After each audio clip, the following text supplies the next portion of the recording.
नमस्कार। देखिए, हमारा जो चैप्टर है तत्वों का वर्गीकरण ये चल रहा है। इस चैप्टर में देखिए मैंने आपको जो है रासायनिक संकेतों के बारे में बता दिया था, तत्वों के संकेतों के बारे में कि तत्वों को हमने जब लिखते हैं तो संकेतों द्वारा उनको व्यक्त किया जाता है। तो उन तत्वों के संकेत आपको याद भी होंगे और आपने उस दिन देखे भी थे। तो आज जो है हम उस पर आगे थोड़ा बढ़ते हैं कि अब जो हमारे अणु सूत्र की बात हम करते हैं, तत्व का सूत्र कैसे लिखा जाता है, तत्व और यौगिकों के सूत्र हम कैसे लिखते हैं। तो जैसे कोई तत्व है, तत्व की परिभाषा के हिसाब से जो आप ये जानते हैं कि तत्व जो होता है एक ही तरह के परमाणुओं का समूह होता है। तो उस तत्व को प्रदर्शित करने के लिए हम क्या करते हैं कि उस तत्व में अणु के अंदर जितने परमाणु होते हैं उसको ही संख्या को उसके नीचे लगाकर व्यक्त किया जाता है। जैसे हमने हाइड्रोजन को शो करना है तो हम हाइड्रोजन जो गैस होती है, वो हाइड्रोजन गैस एक तत्व है, तो उसको हम H2 से प्रदर्शित करेंगे। इसी तरह ऑक्सीजन गैस भी एक तत्व है, उसको हम O2 से प्रदर्शित करेंगे, क्योंकि ऑक्सीजन गैस के एक अणु में, एक मॉलिक्यूल में दो एटम्स होते हैं। इसी तरीके से ओजोन गैस का अगर हम ओजोन गैस भी एक तत्व है, अगर उसको हम प्रदर्शित करेंगे तो O3 से प्रदर्शित करेंगे। यानी अगर किसी तत्व को आपको प्रदर्शित करना है तो उस तत्व के एक अणु में जितने परमाणु होते हैं उसकी संख्या को उस संकेत के नीचे नंबर से लिखकर प्रदर्शित किया जाता है। ठीक है। तो जो हमारे तत्व आणविक तत्व होते हैं जिनके अंदर, यानी जिन तत्वों के अंदर अणु पाए जाते हैं, उन अणु में पाए जाने वाले परमाणुओं की संख्या को नीचे लगाकर प्रदर्शित किया जाता है। तो इस तरीके से हम तत्वों के संकेत लिखते हैं। जरूरी नहीं कि तत्वों के संकेत जैसे मैंने भी आपको बताया H2 O2 N2 इसी तरीके से लिखे जाएं। बहुत सारे तत्वों के संकेत जो होते हैं खाली इतना भी होते हैं। जैसे मान लीजिए आप आयरन को शो करेंगे तो केवल Fe लिखेंगे, सोडियम को शो करेंगे तो केवल Na लिखेंगे। क्यों? क्योंकि वो तत्व जो होते हैं वो परमाणविक तत्व होते हैं, उनके अंदर आणविक अणु जैसी कोई संरचना वहाँ पर नहीं होती। वहाँ परमाणु जो होते हैं वो अलग तरह के धात्विक बंधों से, मेटेलिक बॉन्डिंग से जुड़े रहते हैं। वहाँ उस तरह का मॉलिक्यूलर फॉर्मेशन नहीं होती है। तो ये तत्वों के आधार पर आप उनका संकेत लिख सकते हैं। इसी प्रकार आप यौगिकों का संकेत लिख सकते हैं। यौगिक क्या होते हैं, कंपाउंड क्या होते हैं। यौगिक को हम कंपाउंड बोलते हैं। तो कंपाउंड क्या होते हैं? अलग अलग प्रकार के परमाणुओं का समूह होते हैं। ठीक है। जैसे ammonia NH3, water H2O, alcohol ethyl alcohol C2H5OH, urea NH2CO NH2, methane CH4। ठीक है।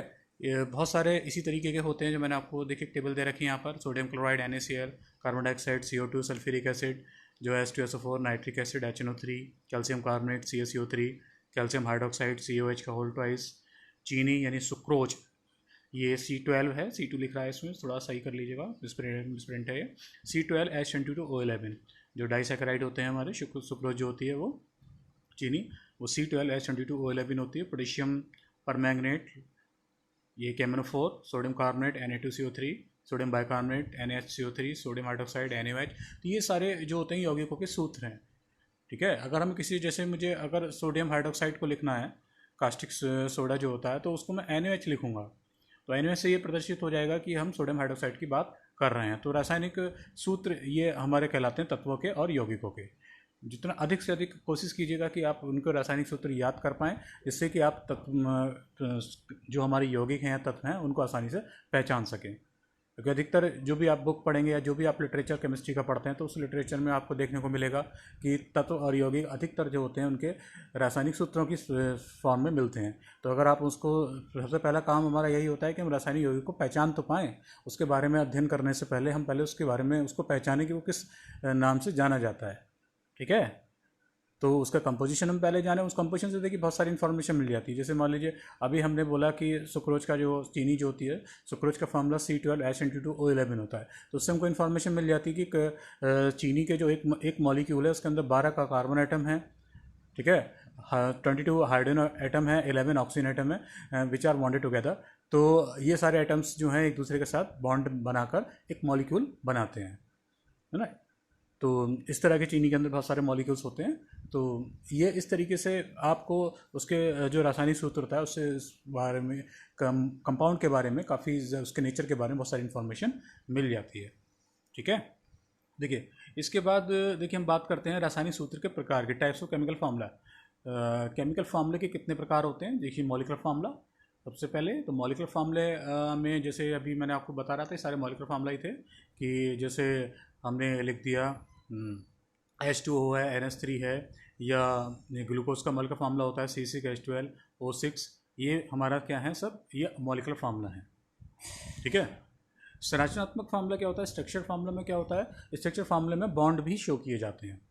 उसमें जैसे H2O लिखना है तो उसको H2O न लिख के HOH लिखेंगे, H फिर डैश लगाएंगे क्योंकि H is bonded to the oxygen atom, then H dash O dash H। तो उसको हम ये दिखाएंगे बॉन्ड्स को खोल कर कि बॉन्डिंग किस तरीके से है। यानी स्ट्रक्चर फार्मूला हमको जो है मॉलिक्यूल के बारे में और ज़्यादा इन्फॉर्मेशन दे देता है। ठीक है, कि वो उसकी स्ट्रक्चर क्या है उसके बारे में पूरा इन्फॉर्मेशन, यानी स्ट्रक्चर फार्मूले से इन्फॉर्मेशन बढ़ जाती है।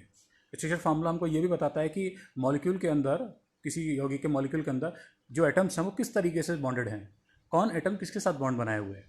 जैसे वाटर के अंदर H बॉन्डेड नहीं है आपस में, H ऑक्सीजन के साथ बॉन्डेड है और जो है ना, आपस में वो बॉन्डेड नहीं है। तो बहुत सारी इन्फॉर्मेशन स्ट्रक्चर फार्मूला से बढ़ जाती है। ठीक है। तीसरा हमारा आता है मॉलिक्यूलर एम्पेरिकल फार्मूला, यानी मूलानुपाती सूत्र। ठीक है, मूलानुपाती सूत्र क्या होता है, एम्पेरिकल फार्मूला। एम्पेरिकल फार्मूला जैसे मैंने एक फार्मूला बोला था ग्लूकोज का C6H12O6, तो ये ग्लूकोज का फार्मूला है। तो ग्लूकोज के मॉलिक्यूलर फार्मूला में, मॉलिक्यूलर फार्मूला एग्जैक्ट नंबर होते हैं एटम्स के जो मॉलिक्यूल के अंदर मिलते हैं। जैसे ग्लूकोज के मॉलिक्यूल के अंदर 6 कार्बन एटम है, 12 हाइड्रोजन एटम है, 6 ऑक्सीजन एटम्स हैं, एग्जैक्ट नंबर होता है। बट एम्पेरिकल फार्मूला में क्या होता है, एक सिंपल होल नंबर रेशियो होता है उसमें। उससे हमको ये पता नहीं लगता है कि एग्जैक्ट मॉलिक्यूल के अंदर नंबर ऑफ एटम्स कितने हैं। जैसे ग्लूकोज का जो एम्पिरिकल फार्मूला आएगा वो CH2O होगा, यानी एक सिंपल रेशियो बताएगा कि कार्बन का 1 पार्ट है, हाइड्रोजन के मॉलिक्यूल के अंदर 2 पार्ट है और ऑक्सीजन का 1 पार्ट है। तो 1:2:1 के रेशियो में कार्बन, हाइड्रोजन और ऑक्सीजन जो हैं वो प्रेजेंट हैं ग्लूकोज के मॉलिक्यूल के अंदर। वो हमको एग्जैक्ट नंबर के बारे में नहीं बताता है एम्पिरिकल फार्मूला। ठीक है, ये कैलकुलेशन के लिए हमारे लिए हेल्पफुल हो सकता है, बट किसी कंपाउंड मॉलिक्यूल के एग्जैक्ट इन्फॉर्मेशन इससे बहुत कम मिलती है हमको। ठीक है, तो ये 3 तरह के फॉर्मूले के बारे में बात रही। अब देखिए हम अगला कंसेप्ट है बैलेंसी। बैलेंसी के बारे में बात करते हैं। देखिए बैलेंसी क्या होती है, किसी भी एटम की कंबाइनिंग कैपेसिटी होती है।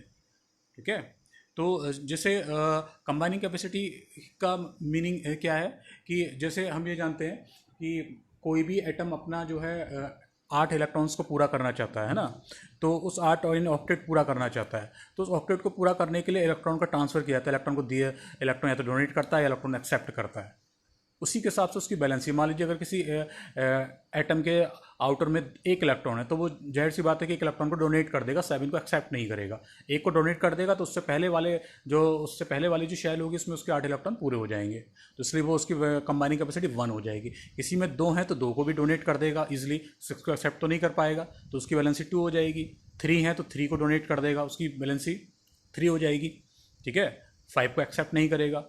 इसी तरीके से 4 हैं तो 4 को वो 4 की कंडीशन में उसकी बैलेंसी फिर 4 होगी, क्योंकि 8 - 4 4 हो जाएगी। फिर अगर 5 हैं तो वो 3 को एक्सेप्ट करेगा, तो 8 - 5 3 हो जाएगी। 6 हैं तो वो 2 को एक्सेप्ट करेगा, 8 - 6 2 हो जाएगी। ठीक है, 7 है तो फिर 8 - 7 1 हो जाएगी।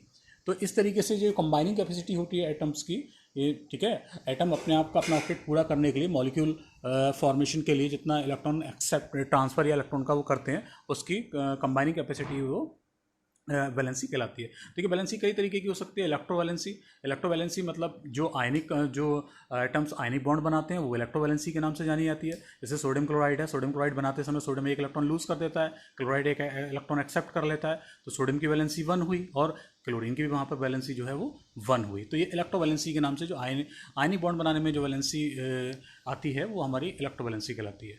कोवैलेंसी, जैसे मैंने भी बात कही, कोवैलेंसी जो होती है कोवैलेंट बॉन्ड में जितने इलेक्ट्रॉन्स की म्यूचुअल शेयरिंग हो रही है वही हमारा जो है उस एटम की कोवैलेंसी होती है। ठीक है, जैसे एग्जांपल के तौर पर NH3 में नाइट्रोजन की जो कोवैलेंसी है वो हाइड्रोजन की कोवैलेंसी 1 है। ठीक है, नाइट्रोजन की कोवैलेंसी 3 है, तो 3 जो है शेयर करता है इलेक्ट्रॉन्स को, और हाइड्रोजन जो होता है अपने 1 इलेक्ट्रॉन को शेयर करता है। तो इस तरीके से आप कोवैलेंसी को फाइंड कर सकते हैं। एक बैलेंसी और होती है उप सह संयोजकता, हम उसको बोलते हैं, है ना। ये कोऑर्डिनेट बॉन्ड के थ्रू आती है। तो ये कोऑर्डिनेट बॉन्ड क्या होता है कि कोऑर्डिनेट बॉन्ड में एक तरह से जो शेयरिंग होती है, शेयरिंग तो वही होती है लेकिन यहाँ म्यूचुअल शेयरिंग ना होकर वन साइडेड शेयरिंग होती है। एक इलेक्ट्रॉन डोनर होता है और एक एटम जो होता है यहाँ पर डोनर होता है, पेयर डोनर होता है, इलेक्ट्रॉन पेयर डोनर, और दूसरा एटम जो होता है उसका एक्सेप्टर होता है।